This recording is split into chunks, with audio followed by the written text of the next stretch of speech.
네, 안녕하세요. 얼라이언스 번스팀의 채권 선임 포트폴리오 매니저로 일하고 있는 유지영입니다. 오늘은 고수익 채권, 또 다른 말로는 하이힐드 채권이라고도 하는데요. 그 하이힐드 채권의 활용법에 대해서 말씀을 드리려고 합니다. 먼저 이제 주식시장을 보면은요, 지난 4월의 해방의 날 이후에 주식시장이 꾸준한 상승세를 보이고 있고, 보면 나스닥 지수가 올 들어서 지수 기준으로 한 20% 내외 상승한 거로 보입니다. 근데 이제 최근에 시장 일부에서는 AI가 좀 과열된 거 아닌가? 아니면 너무 가격이 너무 높아진 거 아닌가? 이런 것들 때문에 주식에서 다른 좀 자산으로 좀 대체할 수 있는, 보완할 수 있는 그런 자산들을 좀 찾는 것 같아요. 물론 주식 비중을 줄이겠다, 이것도 방법이지만 주식의 비중을 줄이지 않고도 다른 보완이 되는 자산들을 내 포트폴리오에 함께 담음으로써 전체적으로 위험 조정 수익률을 개선시킬 수가 있으니까 그런 시도들이 있는 것 같은데요. 가장 쉽게는 아마도 주식 비중을 좀 줄이거나 아니면 그대로 둔 상태에서 안전자산인 국채라든가 아니면 아주 신용등급이 좋은 우량 등급 회사채를 한 바구니에 담는 걸 생각할 수가 있을 겁니다. 오늘 제가 말씀드리려고 하는 부분은 우리가 흔히 생각하는 국채가 아니라 고수익 채권, 우리 머릿속에는 채권 시장 내에서는 고수익 채권이 가장 변동성이 크고 위험한 거 아닌가? 라는 생각을 할 수도 있는데요. 그 고수익 채권을 주식과 한 바구니에 담음으로써 포트폴리오를 함께 만들므로써 내가 가지고 있는 포트폴리오 자산의 변동성을 좀 의미 있게 줄여줄 수 있다라는 것이죠. 그래서 이 고수익 채권이 내가 투자하고 있는 주식 포트폴리오를 훨씬 더 나은 위험 조정 수익률을 가지고 있는 포트폴리오로 만들어줄 수 있다라는 거죠. 저희들이 지난 2000년도부터 한 25년간 데이터를 가지고 봤더니 블룸버그 미국 하이힐드 회사채 지수가 연평균 7.6%의 수익률을 기록을 했어요. 근데 같은 기간에 변동성은 약 7.1% 정도니까 변동성 대비 수익률, 리턴이 조금 더 높은 거죠. 근데 같은 기간에 S&P 500 지수 같은 경우에는 연평균 9.8%의 수익률을 기록을 했습니다. 하이힐드 채권 대비해서는 당연히 수익률이 좀 더 높은데요. 변동성 측면에서 하이힐드 지수가 7.1% 정도의 변동성을 보였다라고 말씀을 드렸는데 S&P 500 지수의 변동성은 약 13.8% 정도인 것으로 나타나고 있습니다. 그러니까 변동성만 본다라고 하면 주식이 고수익 채권의 변동성에 거의 2배에 가까운 변동성을 보이고 있습니다.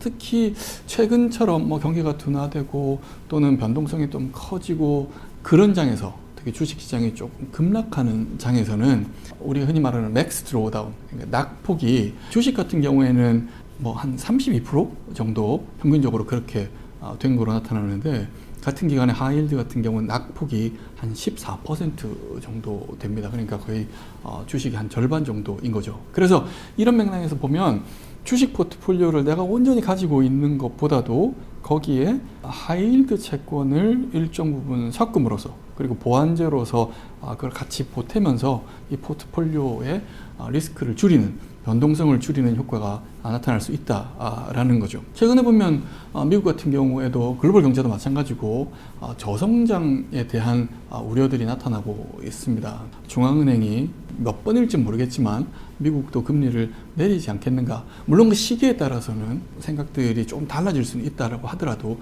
방향성에 있어서는 여전히 미국이 금리를 내릴 수 있을 것이다 라는 쪽으로 컨센서스를 만들어져 있는 것 같아요. 이렇게 미국 경제가 저성장 국면, 그러니까 2% 이내의 성장을 보인 국면에서는 과거 데이터 83년도부터 저희들이 조사를 해보면 하이힐드 채권이 일반적으로 주식보다 좀 더 양호한 성과를 보였다.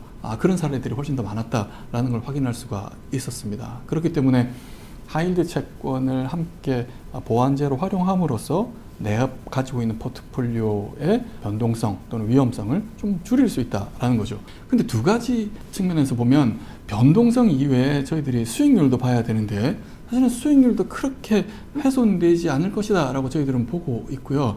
오늘 현재로 미국 시각 기준으로 1월 17일 기준으로 보면 JP모건 미국 하이힐드 지수의 금리가 7.24%고요.